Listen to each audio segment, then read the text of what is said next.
Good evening and welcome to Inside City Hall for Friday, October 17th, 2025. I'm Bobby Kuza. We have lots to get to on the campaign trail in the race for mayor after last night's first televised debate, but we begin with some breaking news tonight. President Donald Trump says he is commuting the prison sentence of disgraced former Congressman George Santos. Santos was sentenced back in April after admitting last year to deceiving donors and stealing the identities of 11 people, including his own family members. Our Ayanna Harry joins me now with the very latest in tonight's top story. Good evening, Ayanna. Good evening, Bobby. This story is still developing. George Santos has actually been in prison since late August, and this is after he accepted a guilty plea. George Santos, in a federal courtroom, admitted to fraud and identity theft charges, saying that he did deceive donors and stole some of their identities. Just before his sentencing, New York One, we did sit down with George Santos. He told us he accepted responsibility for his actions, also said that he felt remorse, and he told us at the time that he would not be asking for any intervention from President Donald Trump.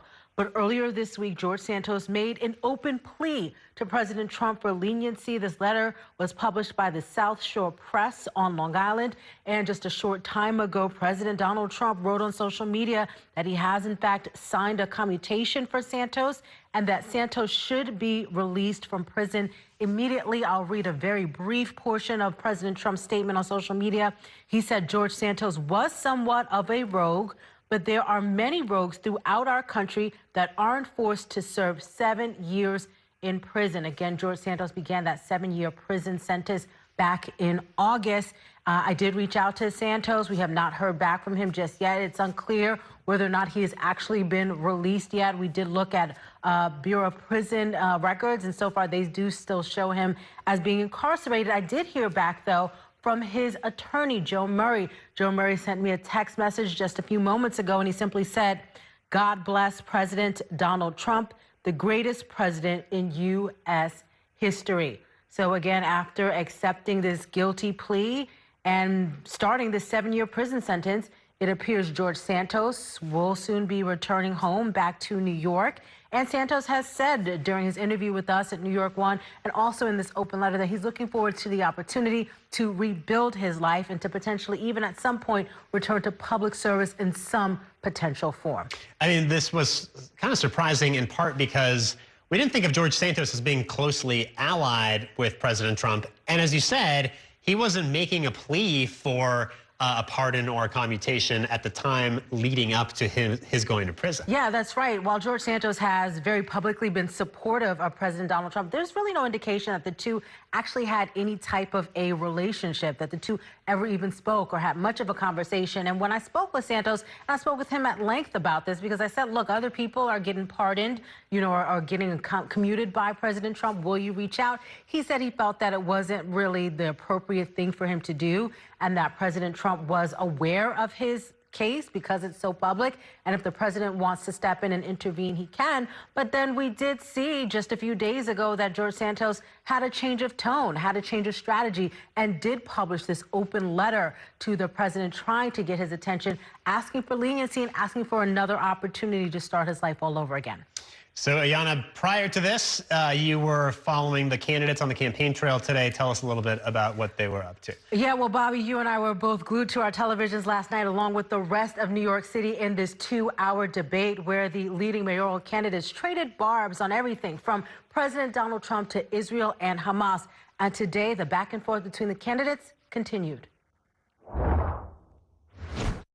I don't think too much about what Andrew Cuomo says on a day-to-day basis. I will tell you that he speaks more about other candidates in this race than his own vision. And I think that's a reflection of the fact that he doesn't have much of one. The first general election debate in the race for mayor may have ended Thursday night, but Friday, the sparring continued. Curtis is just a spoiler. He cannot win. I can't worry about Cuomo. He's thrown in the towel.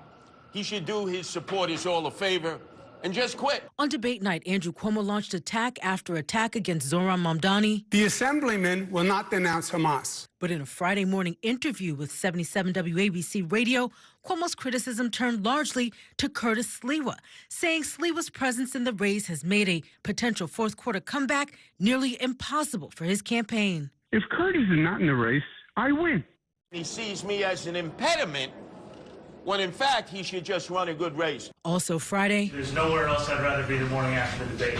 Mamdani met with members from several local unions, listening as they shared their experiences of working in schools, airports, and hospitals around the city. And in taking questions from reporters, Mamdani was pressed about the moment in the debate when he declined to endorse Governor Kathy Hochul's re-election bid next year, even after Hochul, a fellow Democrat, endorsed Mamdani's run for City Hall. I am less than 3 weeks away from the election that we have been building this campaign towards for more than a year. And that's why I haven't made any endorsements beyond November. And Curtis Sliwa was pressed on whether or not he might challenge Kathy Hochul if he does not win the race for mayor, but Curtis Sliwa would not answer directly, Bobby. All right, Ayana Harry, thank you so much for that report. Meanwhile, this year's election is bringing New Yorkers more than just a new mayoral administration. It could also create changes to the way the city builds housing. There will be a series of housing-related ballot questions for voters to weigh in on and to decide the future of development in the city. Our Kelly Mena has more in this report. At the end of the day, New York City is in a dire housing crisis. With a minuscule 1.4% vacancy rate, the city is in desperate need of housing, and fast. A special panel known as the Charter Revision Commission, established by Mayor Adams, believes they have some solutions to the problem.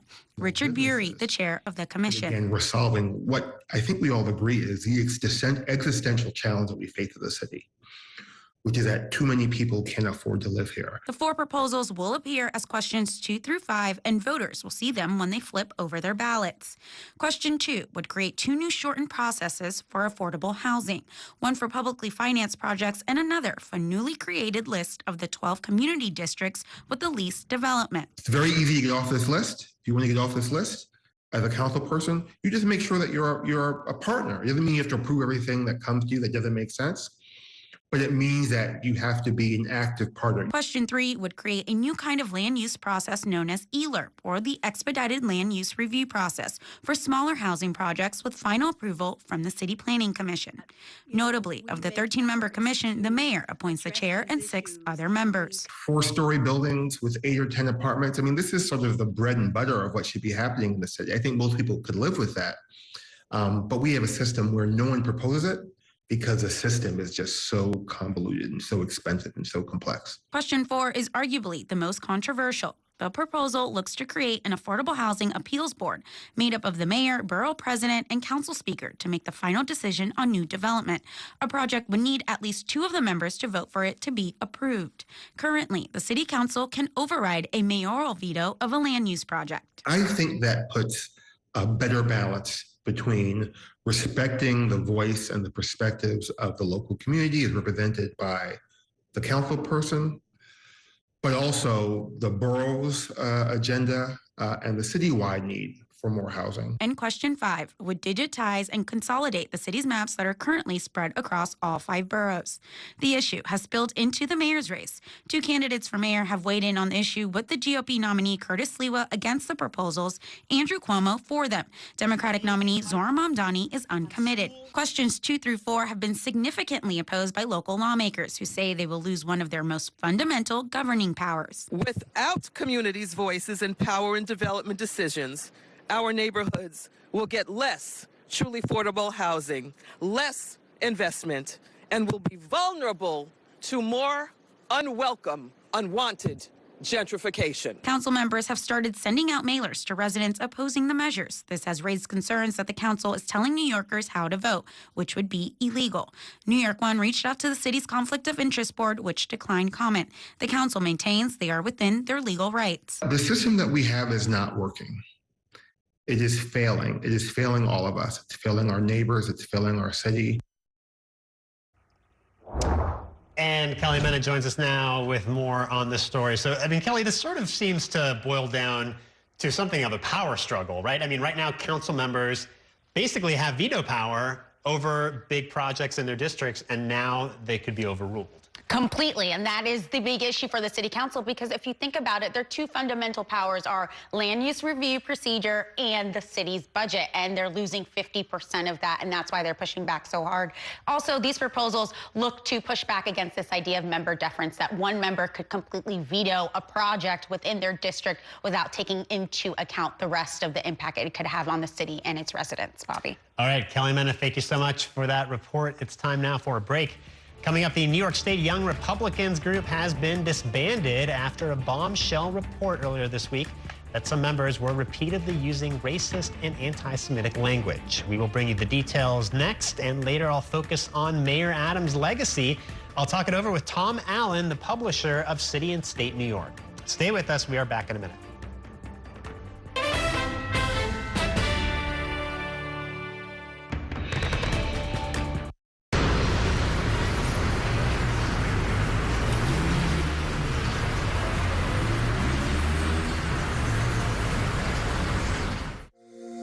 Every day tells a new story. At Mornings on One, we're dedicated to bringing you the stories that matter most to start your day, with in-depth coverage of the day's developing news. I'm Pat Kernan. Here are the stories we're following this morning. And weather updates every 10 minutes. Some morning sunshine possible, clouds take over. It's our responsibility to get you the information you need before you head out the door. Mornings on One, weekdays starting at 6 on the Spectrum News app, free for Spectrum customers.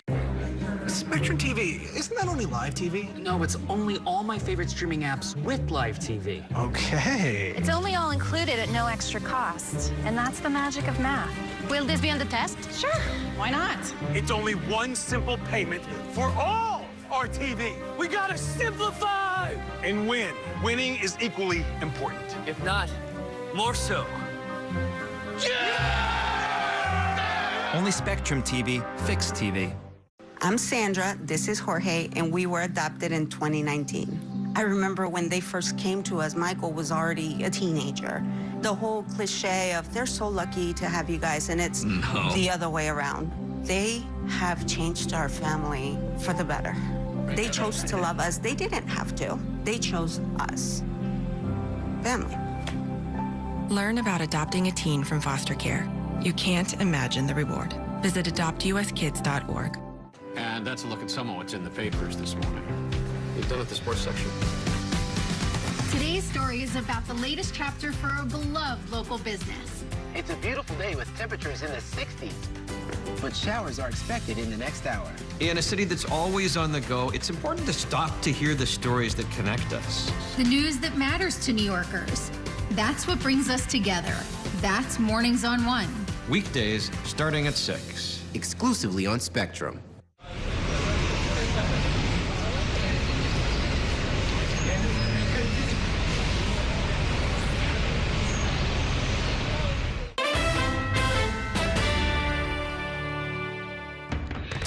Welcome back to Inside City Hall. The New York State Young Republicans group was disbanded Friday following a unanimous vote by Republican state leaders.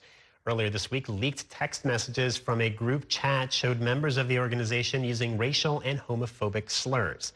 Our Bernadette Hogan joins me now with the very latest on that story. Good evening, Bernadette. Good evening, Bobby. And, you know, this comes, as you just mentioned, after almost 28,000 text messages in a 10-person group chat were revealed to include racist, sexist, homophobic, and anti-Semitic messages and jokes between several former and current staffers or party leaders in the New York State Young Republicans Club.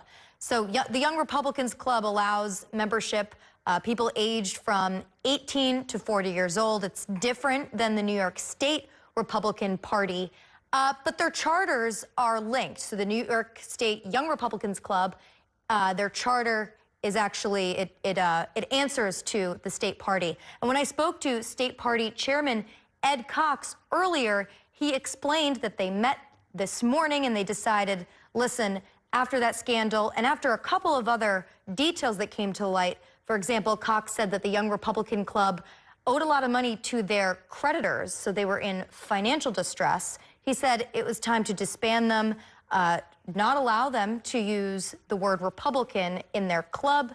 Let's take a listen to what he had to say. But on the other hand, that left issues about the young Republicans themselves. And basically, we have disbanded the young Republicans as young Republicans. They can no longer be deemed Republicans. And when I asked Cox, how does this hurt Republicans in New York State party recruitment and then also just the status of party membership? Of course, if you just look in New York City alone, membership is there's more Democrats in New York City, there's more Democrats in New York State. Here's what he had to say. It does not reflect on the Republican Party at all, except for these few people who are in on these text messages. That's what it reflects on. With respect to New York, they knew they could no longer continue to be active with Republican candidates or with the party, and they basically left any of those functions behind them. They no longer could do that. They understood what awaited them from the Republican Party, because the Republican does not like anti-Semitic language or vile or vile racist language. That is not what we are about. So basically, there's a letter from the Republicans where they said, you're not allowed to use our name anymore, and just kind of we're going to start from scratch, start renew. But, just to recap again, Bobby, Peter Giunta and Bobby Walker. Peter Giunta, he was one of the key people in this text message exchange to reference gas chambers, to make fun of African Americans. He was the former New York State Young Republicans chairman. And this group chat was created because he was launching a national race. He did not win to head the national organization of the Young Republicans. That was not successful. But after these text messages came to light, he ended up resigning from his position as a staffer to Staten Island Republican Assemblyman Michael Riley. But, the fallout from this is now reaching the highest level of both Republicans and Democrats. Governor Kathy Hochul, Hakeem Jeffries, the House Minority Leader, and Charles Schumer, the House, the minority senator from New York State. All of them are taking issue with this, and it seems like this news cycle isn't going to stop. Well, and they've been trying to pin this on other Republican Congress members, Mike Lawler, Elise Stefanik, because some of them, have some association with, there's pictures of them with some of these guys. So there's a question of whether this could be damaging to them politically. Right, and that has come, I've gotten a couple calls from Democrats who, or those that work for these Democrats who have said, well, there's photos of Elise Stefanik and Michael Lawler with these individuals. Now, when I spoke to both the Lawler and Stefanik campaign, they said, these people have never worked for us. Yes, we've taken photos with them. Elise Stefanik actually received an award from the state Young Republicans.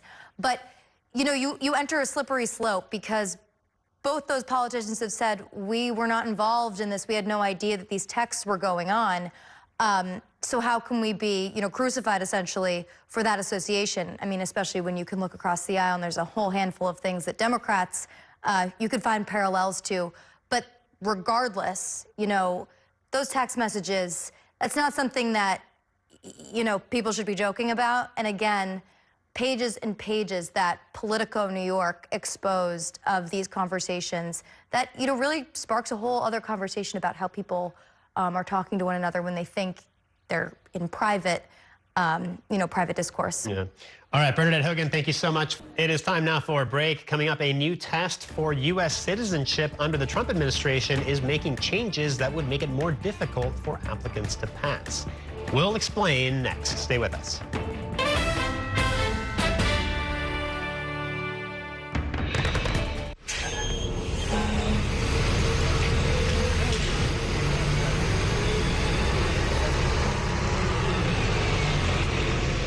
This election year is all about New York City. There are 51 council seats up for grabs, races for our next city comptroller and the next public advocate. Plus, an unprecedented race for mayor. That puts the power in your hands to decide who will run our city. Our team of political experts will be covering every angle of this election to keep you informed on how it could affect you, so you can feel confident with your decision at the polls. Stay with Spectrum News New York 1 for Decision 2025, exclusively on Spectrum. It's only a game. It's only a little rivalry. It's only a ritual. When I come home late, and a few generations. You Spectrum TV includes all your favorite streaming apps with live TV at no extra cost. It's only a game. It's only everything. Mom was always organized, but she started forgetting to pay her bills on time. And she'd buy the same gifts over and over. Telling the girls about my Alzheimer's diagnosis was really hard. At first, we had our cries, but then we were like, okay, let's make a plan. Early detection gave us time to adapt together. It's so important for you to think about what you can do and making the most of what you have. If you or your family are noticing changes, it could be Alzheimer's. Talk about seeing a doctor together. From my time growing up in Queens watching New York One to my time reporting here, I've seen how quickly a story can change. At News All Day, we bring you the news as it's happening, from around the boroughs to local government to your neighborhood. Because our city never stops moving. 3, 2, 1. Hi, I'm Shannon Ferry with the day's developing stories. But first, stay up to date and informed with News All Day, weekdays from noon to 4.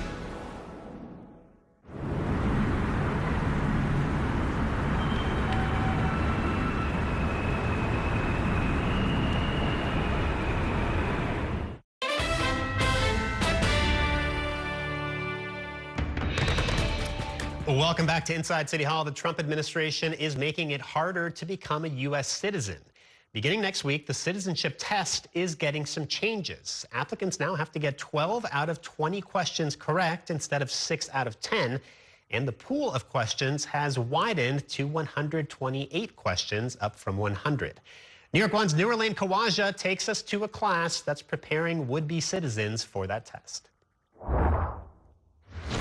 I'm a pre-K teacher, the little ones, and then I teach my big ones at night. Sophia Gonzalez has been preparing immigrants for their citizenship test for more than a decade. Very good, Washington, D.C. And remember, the Queens native comes from an immigrant household. Her parents are from Ecuador. And I remember as a little girl, like helping my mom with her English. I remember helping her prepare for the citizenship test herself. So being able to come and do this for the community is it's very powerful. Gonzalez says the work out of this small office at the nonprofit District 3 Immigration Services in Bushwick has never been in greater demand. When they register, the line goes around the block. Everyone wants to try to get a seat in. Among those attending this class, this student who asked us not to show her face or use her name because she's scared of immigration authorities. She's originally from the Dominican Republic and came to the U.S. around a decade ago. I am excited and I want to be a U.S. citizen because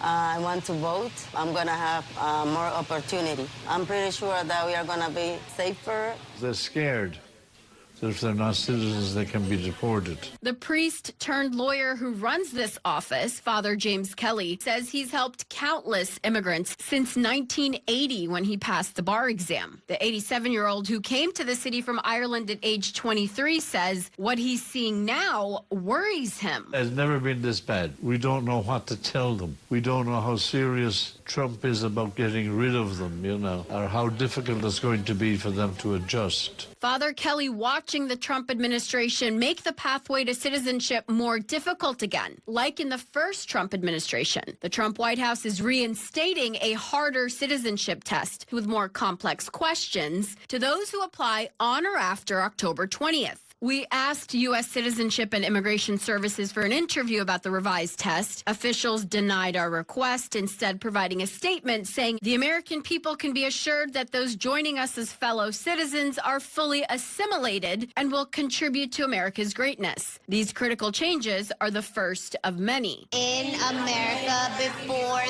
For Gonzalez, she wants to help immigrants grow their knowledge of U.S. history for the country and themselves. I am going to give them that confidence that no matter what happened, no matter the change, class is going to still go on, and we're just going to push forward. Nouralain Khawaja, New York One. It is time now for a break. Coming up, Mayor Eric Adams is wrapping up his final months in office. I will take a look back at his legacy when I'm joined by Tom Allen, the publisher of City and State New York. Stay with us. We are back in a minute.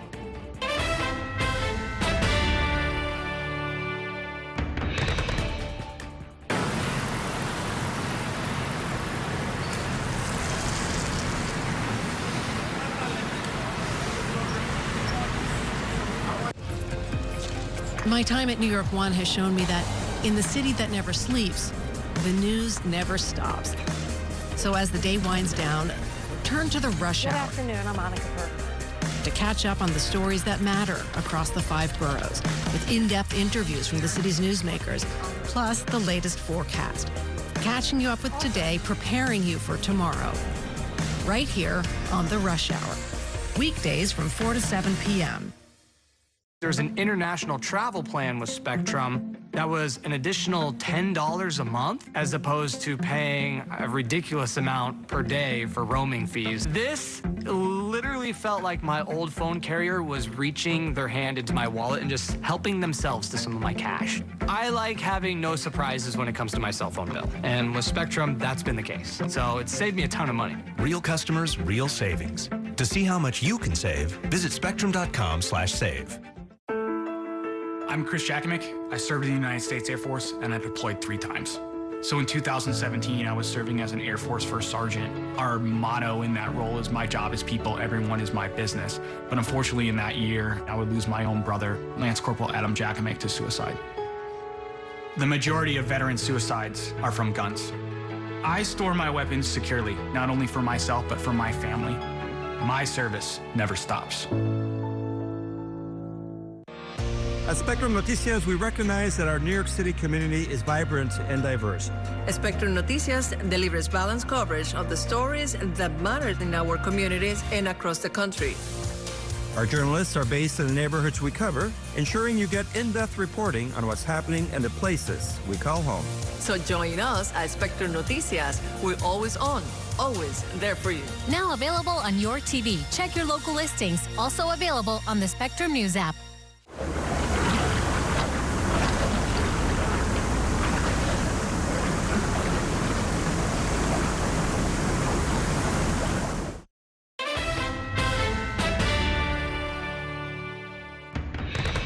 All I know is all my haters become my waiters when I sit down at the table of success. When does the hard part start? Because it's not hard for me. I love every moment being the mayor. I just like rats. And I am so happy I have a 4-star general who's working on finally winning the war on rats. Welcome to our trash revolution. I can't separate my belief because I'm an elected official. When I walk with God. When the mayor has swagger, the city has swagger. Welcome back to Inside City Hall. That was just a very small sampling of some memorable moments and quotes and initiatives from Mayor Adams' time in office, which is now winding down. Just 2.5 months left in Eric Adams' first and only term as mayor. And my next guest enjoyed a unique relationship with the mayor. Tom Allen is a longtime local media executive and civic leader. He is the publisher of City and State New York and was a candidate for mayor back in 2013. Welcome back to the program. Thank you for joining us. Great to be here. So I mentioned your relationship with the mayor. A lot of people may not know, you sort of trained him for the job starting back in what, 2019? Early 2019. So talk about that a little bit. Yeah, I mean, I bragged about it for a while. I was not so much lately. So Eric and I had breakfast in late 2018. I actually, a couple days before that, I had mentioned to my wife that I was thinking of running for mayor again, and she said, come on, you're not going to run. Why don't you find somebody that you can advise? And she was smart. And I coincidentally had breakfast with Eric a couple days later, and he said to me, you ran for mayor, what should I do? And I said, listen, you're well known in Brooklyn, but you're probably not that well known in Manhattan. You need to get the chattering classes talking about you, and also you need to bone up on policy ideas. He's like, well, can you help me do that? And I said, yeah, sure. And so I came up with the idea of mayor's school, which is a little bit derivative of something that was done during the Giuliani administration by Jennifer Rabb. He had classes every Friday, bringing in policy experts. And so we did that for 2 years. We did about 70 of them in person at this diner in Brooklyn Heights where Eric hung out. It just closed down a couple weeks ago. But it happened to be the diner right behind my building where I lived, so it was convenient. So we had, I invited Dick Ravitch, Kathy Wild, Gifford Miller, a lot of really smart New Yorkers. And every week we had breakfast and we talked for about an hour, hour and a half about policy ideas. So you wrote an opinion piece a couple weeks ago in City and State. I believe we have the headline to show. You called it, it was the Adams administration autopsy report, and you talked about some of the mistakes that Adams made that sunk his mayoralty. There was some advice that he didn't take, right, including the people that he installed in positions of power in his administration. Yeah, I mean, you know, Eric talked a lot during the campaign and in those mayor breakfasts about the dysfunction of government and how he was going to fix that. And unfortunately, he didn't listen to advice like people like Dan Doctoroff telling him that he should have very few deputy mayors, every commissioner should report to deputy mayor, there should be no senior advisors that have no portfolio. He just ignored all of it. And I also said to him on a number of occasions, like, do what Bloomberg did. Find the best and the brightest, not people you're comfortable with, not people you worked with before. And, you know, I think half the people he brought in were the best and the brightest, people like Dan Korodnik and Andrew Kimball and Maria Torres Springer.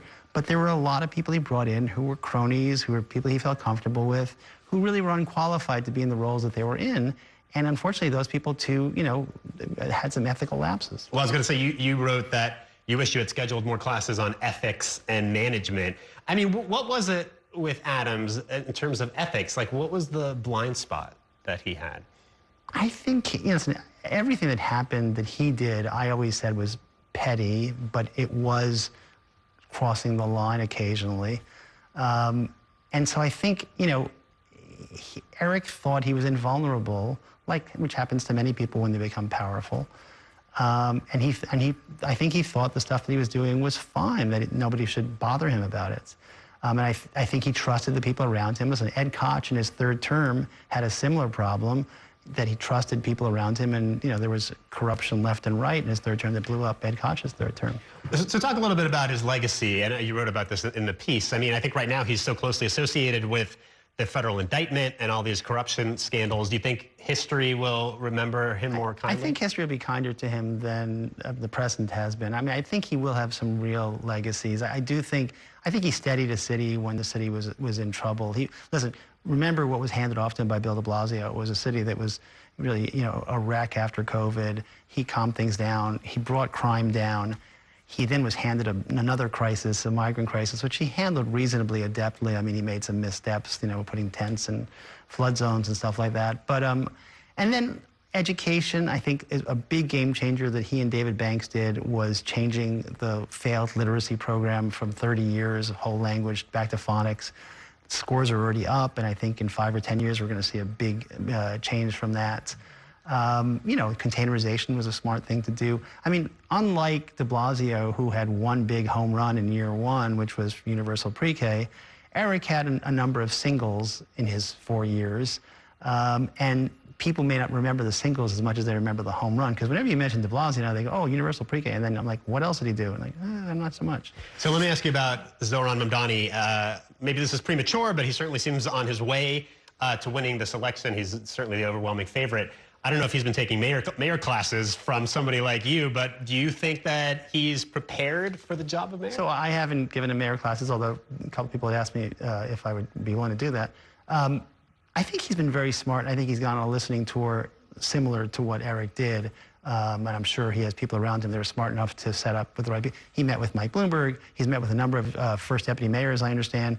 I think he's a very smart guy. He's somebody who does his homework, who's going to, you know, he's surrounded by people. I've been very impressed by L. Biscard Church. I've been very impressed by Morris Katz, 26-year-old wunderkind, you know, who helped run his campaign. I think he's going to hire really good people, and 80% of being a successful mayor is putting the right people in place. You know, and Zohran, I don't think, is the kind of person who's going to be intimidated by people who are smarter than him or have more experience than him.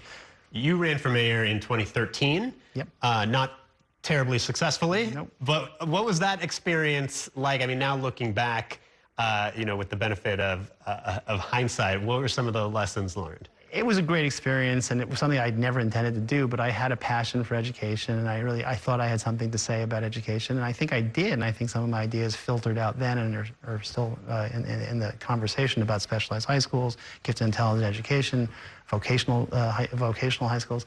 You know, it's very hard as an outsider, and it's very hard as somebody who's not wealthy to run for such a big office, especially your first go-around. And I was labeled a long shot from day one. I actually wrote a proposal for a book about a year ago called The Long Shot because it exposed how difficult it is to run for office in America, and especially a city like New York, when you're not Mike Bloomberg with billions of dollars for the first time. And that made it very difficult for me to fundraise. It made it very difficult for me to, but still, I think I was in the race for 18 months. I was in many debates with Bill de Blasio and Christine Quinn and others.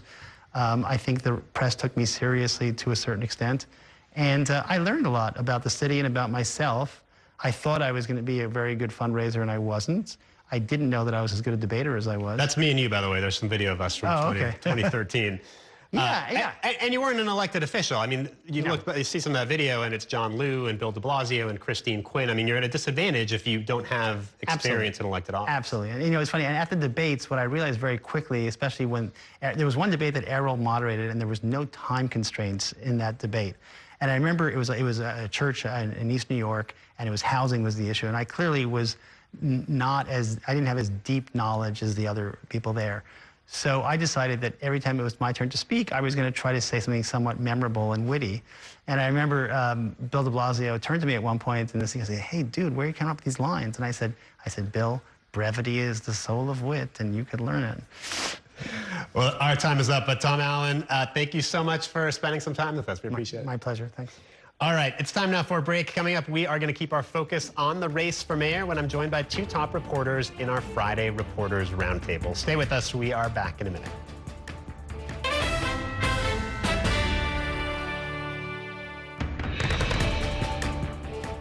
The next downtown Local 6 train to Brooklyn Bridge City Hall will arrive in 2 minutes.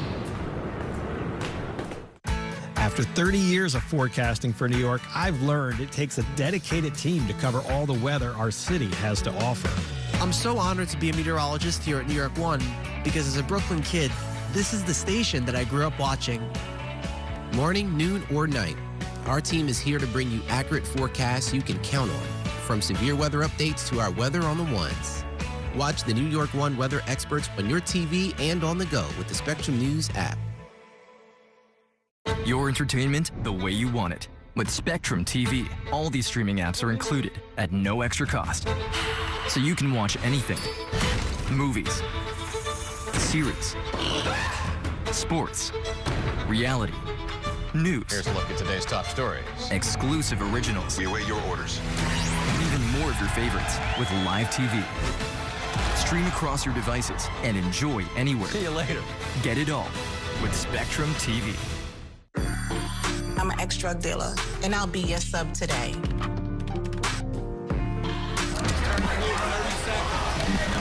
2 milligrams of fentanyl can be lethal.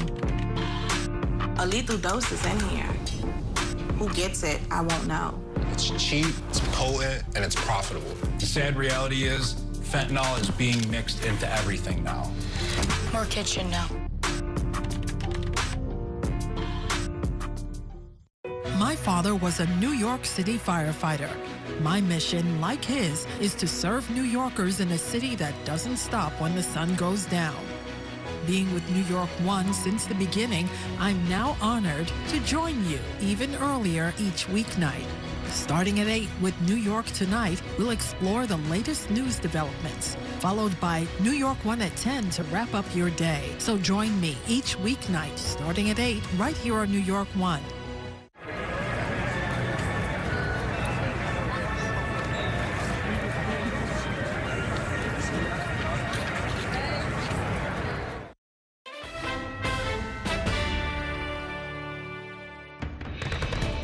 This is not a job for a first-timer. What I don't have in experience, I make up for in integrity, and what you don't have in integrity, you could never make up for it. Thank God I'm not a professional politician. We have the architect and we have the apprentice of no cash bail, which has been a disaster. I said it was political. It turned out to be political, and that's why... All 13 women were lying? Come on, Andrew. All 13 women were lying? After 5 years. You lost your own primary, right? You were rejected by your Democrats. New Yorkers need is a mayor who can stand up to Donald Trump and actually deliver on that safety. You're not going to stand up to Donald Trump. Okay. And he can't stand up to Donald Trump, who knocked him right on his token. this. He's told you what he thinks. He thinks the police are racist, wicked, corrupt. Andrew Cuomo is a politician of the past, and all he can speak about are the tweets of the past. I'm going to go half and half. I can make it back and forth. All right. And Ms. Mamdani? This is what New Yorkers are sick of. Just pick a team. Welcome back to Inside City Hall. That was a look back at some of the week's top political stories, including the first televised debate in the race for mayor this general election. And joining me now to discuss these and more are two top journalists in our Friday Reporters Roundtable. Sally Goldenberg is the senior politics editor at Politico and was one of the moderators last night. And Chris Sommerfeld covers City Hall for the New York Daily News. Thank you both for being here. And Sally, I have to start with you. The rest of us were spectators watching at home or in the newsroom. You were right in the middle of it as one of the moderators. So tell us what it was like from where you were sitting. What were your takeaways? So my takeaways as a moderator were that it was pretty hard to control Curtis Sliwa. He's been on this show for many years. He's been in the public eye for many years. He's good at getting his time and speaking, but, you know, he went over time. They all did, but he in particular, would go over time or answer questions that weren't posed to him. And kind of reeling that in was a definite, just as a moderator, that was a challenge. I think for the candidates who everyone was there for, they were there for everybody, but for the two candidates duking it out the most, Andrew Cuomo and Zohran Mamdani, I thought Cuomo seemed the strongest when he was on the offensive. I thought he did land some punches, but he didn't really take some opportunities that he had to make a case for himself. I think he was trying to, but he seemed a lot more comfortable in the combatant role. I thought Mamdani fended off the attacks from, both Sliwa and Cuomo fairly well. He pivots in a very disciplined way to his talking points about affordability. I thought he was light on the substance of some of the policy questions. That's not necessarily, the point of a debate for the candidates isn't necessarily to dissect your own policy positions, but I thought, he kind of dodged a few policy questions, but I thought overall, he did the best in the debate and probably he left standing, which is all he needed to do. Right. As moderator, though, I also had the impression because they were going at each other, and then you're supposed to give somebody time to respond if their name is invoked. But on every question, they were going at each other, so it was like and the time to respond is supposed to be a response. So, we ended up, there were moments where it's yes, we are going to give you, Mr. Mamdani, a chance to respond because Mr. Cuomo said this thing about you. But actually, because he is a gifted communicator, it's he's taking the time to respond to just give us some speech. And it's well, yeah, we can't just keep allowing that. So you have to give the opening to respond. That's only fair. But I tried in moments where it was clear that in any of their cases, but I think Mamdani did it the most, where he kind of took these moments to just keep telling voters what his platform is. We tried to cut that off if it was a response time. Right. All right, Chris, what was your take? I mean, first of all, great job from Sally and the other moderators. I was going to say, though, to echo a point that Sally brought up, I feel like the winner coming out of it was Zohran Mamdani. He comes into this leading in the polls by double digits. The most recent one, he's up over Cuomo by more than 20%. He needed to make sure he wasn't stumbling and to have no major pitfalls and to stay on message. That's essentially what I felt like he was doing. To Sally's point, Cuomo got in some digs, and they were on target, they were well directed, but he was able to deflect most of them, and he kind of just had a somewhat boring debate performance, which is ultimately what I think he needed to do. Yeah, I thought there was a couple moments where I did think Mamdani was a little flat-footed. I'm thinking specifically of when Sliwa asked him about Columbus statues, and would you take them down? And Mamdani didn't really seem to have ever anticipated being asked that. And then about endorsing Kathy Hochul, he also at first seemed like he didn't really have an answer, and then kind of jumped in to try to clean it up a little bit. Yeah, and I thought it was strange. At this point in the debate, to Chris's point, I think Mamdani's used to he knows what the attack lines are. He knows Cuomo's going to hit him on Israel. He's going to hit him on public safety. He's going to hit him on inexperience and age and socialism. He's got that down cold. I was a little surprised that he wasn't ready for a Hochul question. It seems like a fairly obvious question. Yeah. And what I assume, I'm not in his head, but what I assume happened is that, you have no leverage if you endorse this early. It would sort of be strange for them to say, yes, she has a primary. It's not a general, in which case, yes, I endorse the Democrat, right? But I wonder if he was thinking oh shit, though I do need her to negotiate, you know, and I need the tax increase, the corporate tax increase, the, you know, the money for my free buses, and maybe this is going to be upsetting to her. Maybe I'm not going to look like a loyal Democrat. There's questions about whether he's a loyal Democrat that were raised last night due, not that I have them, but, you know, his opponents have raised them due to the fact that he opposed Harris in the primary, you know, he's part of the uncommitted movement, or supported it or whatever. So I wonder if all those thoughts weren't just colliding in his head, and so he wanted a little bit of a mulligan when he didn't first raise his hand. Yeah. And the Columbus thing's been brought up a bunch of times, so I was surprised too with that one. Like, neither is a curveball. Yeah. I wonder, we don't know exactly what the Democratic gubernatorial field is going to look like yet, but Mamdani was asked again today at his press conference the same question. The answer was a little bit more prepared this time. He just said, I'm focused on November. We'll see what happens with the governor's race after that. But from his point of view, right, him and Hochul are not ideologically aligned. There are a lot of issues they disagree with. So I don't know if he's holding out for the possibility that there might be another candidate that he's more inclined to support. Antonio Delgado's campaign has been sputtering a little bit so far, but, you know, 2026 still a far time away. So, Sally, give us a little bit of free advice, because New York One is hosting a debate next week, and I'm wondering if there were either topics you guys didn't get to that you wanted to, or maybe you know, points that were raised by the candidates that maybe opened up a new set of questions that you think need to be addressed. I mean, so a few things, you know, you want to let them, because it is a debate, I think where they're different, let them air those differences. You know, we spent a lot of time thinking about how much time to spend on Israel. It is not a municipal issue, but it is an issue that a lot of people in New York care about. It's an issue where they're really, really different. And, like, they actually spent more time on it than we did asking about it. So we were like, yeah, we should let them debate. You know, viewers, voters, I think, do want to see the differences.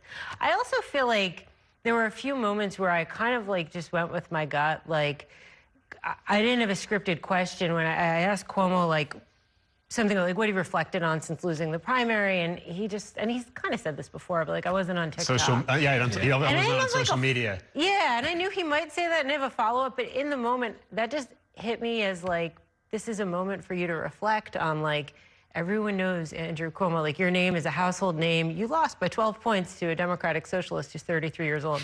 Your biggest, like, reflective moment is I'm not on Snapchat.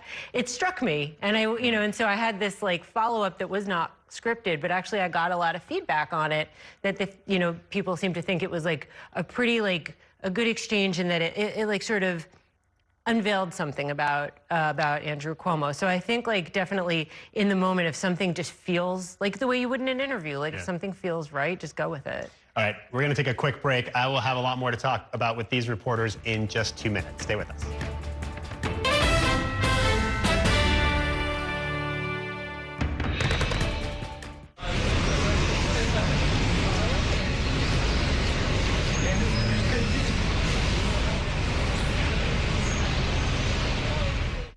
Here's the deal. People need a place to explore national issues that have an impact on their community. To understand those issues better, we're bringing together our team of local political journalists from across the country to break down what's happening. So join us every week to catch up on the key stories making a big difference across the nation and in your local community. Watch The Big Deal with Errol Lewis Friday nights at 9 on Spectrum News New York 1. Available on all of your favorite devices exclusively on Spectrum. My name is Gail, and we are in my showroom for Florist Fire Design House. Getting Spectrum set up for my business was extremely smooth. They had it set up within an hour, and I was online and ready to go and run my business. Spectrum helps me stay online. You know, I have to be able to be online at 5 a.m. when the market's open. Without Spectrum, it wouldn't be possible. Get up to 4 months free when you bundle award-winning internet. Visit spectrum.com/business to learn more.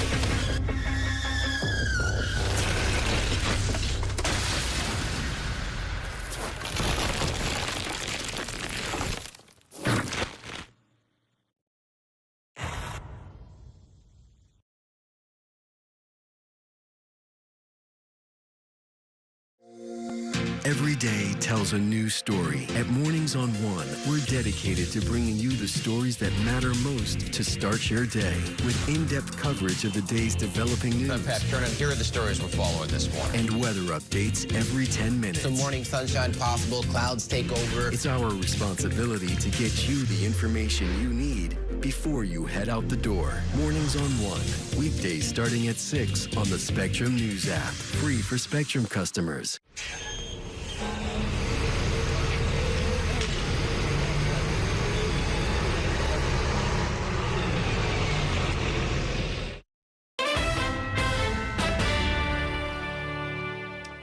Welcome back to Inside City Hall. I'm once again joined by my reporters roundtable, Chris Sommerfeld of the New York Daily News and Sally Goldenberg of Politico. So going back to the debate, and Chris, I'll go back to you. Talking about policing, I mean, this is another one of the big criticisms that Cuomo has, bringing up these old tweets about the NYPD being wicked and corrupt and anti-queer. And then I thought Mamdani had a pretty good retort ready where he said, you're talking about tweets from 2020, which was the same time that you were putting seniors to die in nursing homes. I thought that was another powerful moment from the debate. It was a smart way of kind of turning it around. Now, as we've seen for weeks now, Cuomo is trying to make the campaign a lot about this. He's trying to convince voters that whatever Mamdani is telling you about policing now is not the real Mamdani. The real Mamdani is what we saw on Twitter.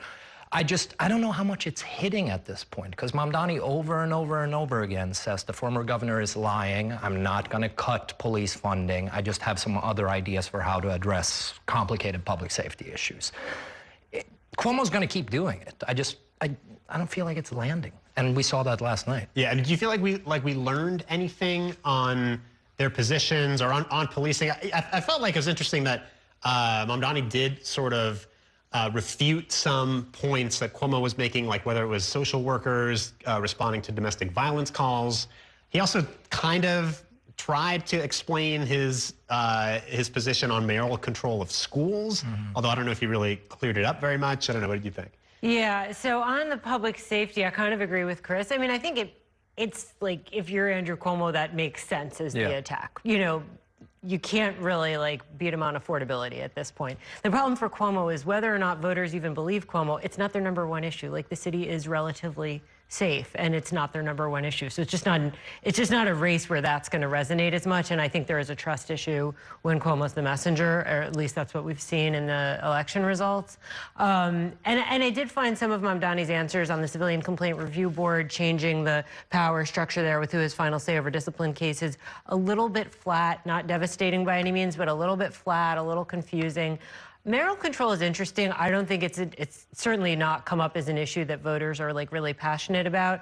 I don't know how many voters are in the weeds on it. It's actually super important. Mamdani, seemingly, based on what he said, and maybe I'm wrong, but this is my read of what he says, he wants to surrender the mayor's control of the public school system back to a system that was sort of decentralized. I don't think he's really made a cogent argument for that for voters, but, you know, fortunately for him, I don't think voters are paying all that much attention to this very arcane issue. I wonder how they would feel if they knew that, there used to be a Board of Ed. It was seen as a patronage mill. Bloomberg really fought to get, the mayor of New York City to be responsible and accountable for the public school system. Let me bring up our current mayor, Eric Adams. And Chris, I know you were at some of his events this week. He talked about his future, and he's got some pretty ambitious plans once he leaves office that he talked about a couple times. To put it mildly, the way it started was, I heard from sources that he had disclosed in a cabinet meeting on Monday that he has dream jobs lined up. So I reported that, and then the mayor went on the radio and elaborated a little bit and said that he has 3 different dream job offers. He didn't really go into much detail after that. Subsequently, at another press conference, he repeated that and also revealed that he plans to get a PhD. We don't know in what or from what university, that he plans to write a book, shoot a documentary, and help other cities deal with problems around the world. So that's quite an ambitious agenda. I don't know how he'll have time for all of that, but Suffice to say, we don't know exactly what his next step is. He has shared very little. He was on a local Albanian community outlet this morning and didn't rule out becoming U.S. ambassador to Albania when he was asked. I don't know if that's even on the table, but it remains to be seen exactly where he'll land, I think. Yeah, I mean, he definitely alluded to the fact that this would be international in scope, at least some of the work that he's planning to do. He talked about fixing cities across the globe, but still all a little fuzzy.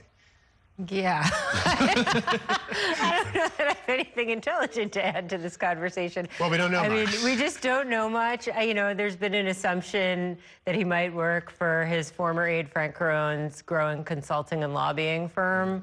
But yeah, I don't know. I don't know what he wants to do or who wants him to do it.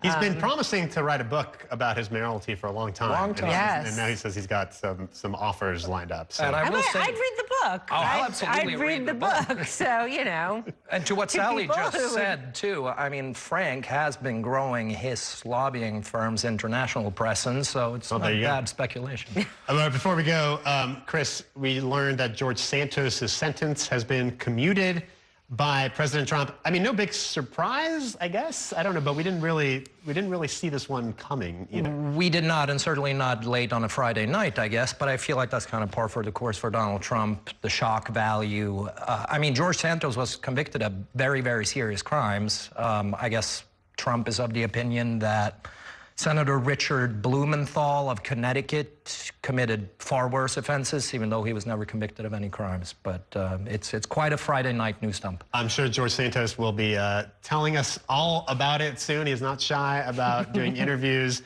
so I'm sure a lot of reporters are trying to catch up with him right now. But we got to end this, guys. Sally Goldenberg, Chris Sommerfeld, thank you guys so much for joining us. And that is going to do it for tonight's show. Join us on Monday when I will host a debate in the race for City Council District 47 in South Brooklyn. Democrat Kayla Santos-Woso and Republican George Sarantopoulos face off starting at 7:25 right here on Inside City Hall. Thanks for watching, everybody, and have a great weekend. We will see you the next time on Inside City Hall.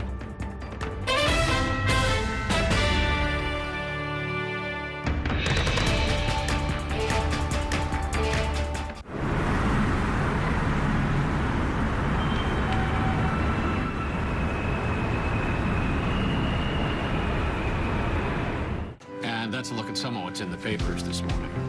You done with the sports section? Today's story is about the latest chapter for a beloved local business. It's a beautiful day with temperatures in the 60s, but showers are expected in the next hour. In a city that's always on the go, it's important to stop to hear the stories that connect us. The news that matters to New Yorkers. That's what brings us together. That's Mornings on One. Weekdays starting at 6. Exclusively on Spectrum. My name is Gail, and we are in my showroom for Florist Fire Design House. We are a full production wedding and event company that focuses on florals. Getting Spectrum set up for my business was extremely smooth. They were here the same day, had it set up within an hour, and I was online and ready to go and run my business. You know, I have to be able to be online at 5 a.m. when the market's open. And if I'm contacting a merchant via email or placing an order online, without Spectrum, it wouldn't be possible. One more row. Spectrum is reliable, they're committed, they're fast, and they really take care of me as a business owner. Last year, when the really bad hurricane came through, our internet stayed the entire time. One of the businesses down the street, she was like, wait a minute, how are you still online? And I was like, Spectrum, baby. You gotta get Spectrum. Get award-winning internet for your business. Up to 4 months free when bundled. Visit spectrum.com/business to learn more. This election year is all about New York City. There are 51 council seats up for grabs, races for our next city comptroller and the next public advocate, plus an unprecedented race for